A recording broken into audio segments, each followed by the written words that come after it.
Del Evangelio según San Marcos.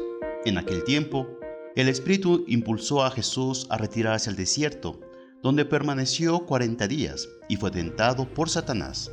Vivió allí entre animales salvajes y los ángeles le servían. Después de que arrestaron a Juan el Bautista, Jesús fue a Galilea para predicar el Evangelio de Dios y decía: «Se ha cumplido el tiempo y el reino de Dios ya está cerca. Conviértanse y crean en el Evangelio». Palabra del Señor.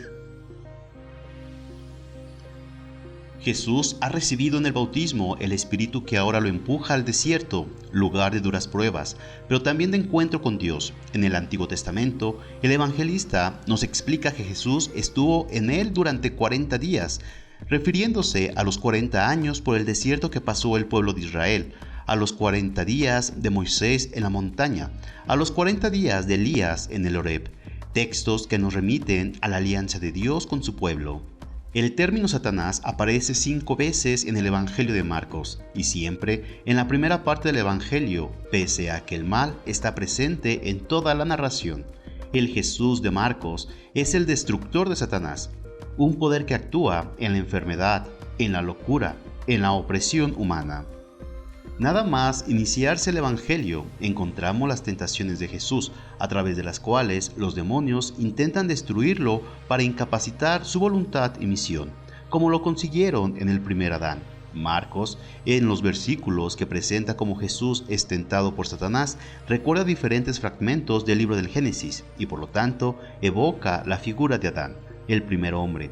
En Marcos, el evangelista nos hace saber que Jesús permaneció 40 días en el desierto y fue tentado por Satanás. Vivió allí entre los animales salvajes y los ángeles le servían, textos que nos remite a Génesis, en el que el primer hombre y la primera mujer son tentados por la serpiente que se arrastra. Los animales que acompañan a Jesús en el desierto recuerdan el poder de Adán sobre los animales de toda clase, y los ángeles que les sirven son una buena raza para afirmar que Jesús es presentado como el nuevo Adán, ya que son elementos que inciden en el dominio del cosmos por parte de Jesús.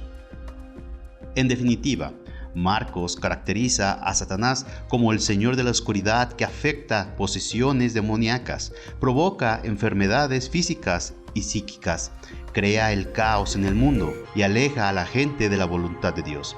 Ahora bien, el evangelista presenta a Jesús como quien vence al mal de forma definitiva, acentuando su identidad mesiánica y divina. El hombre solo le basta la fe, la confianza en Jesús, que es el mismo evangelio. Conviértanse y crean en el Evangelio. El miércoles de ceniza iniciamos nuestro camino de preparación para la Pascua del Señor. El Evangelio de hoy nos habla de que, impulsado por el Espíritu Santo, Jesús pasó 40 días en el desierto antes de iniciar su predicación. Su condición de Hijo de Dios no lo eximió de ser tentado por Satanás, sino todo lo contrario. Al concluir esta etapa, Jesús parte para Galilea y anuncia la cercanía del reino de Dios e invita a la gente a convertirse y creer en el Evangelio. Esta invitación nos hace también hoy a nosotros. El Catecismo de la Iglesia Católica nos enseña: el movimiento de retorno a Dios, llamado conversión y arrepentimiento, implica un dolor y una aversión respecto a los pecados cometidos y el propósito firme de no volver a pecar. La conversión, por tanto, mira al pasado y al futuro, se nutre de la esperanza en la misericordia divina. Esto nos ha de llevar a la confesión sacramental. Se ha cumplido el tiempo y el reino de Dios está cerca. Y que la bendición de Dios Todopoderoso, Padre, Hijo y Espíritu Santo, descienda sobre ti, tu familia y te acompañe para siempre. Amén. Si te gustó esta reflexión, te invito a suscribirte al canal, darle clic a la campanita y compartirlo para que más escuchen y mediten la palabra de Dios.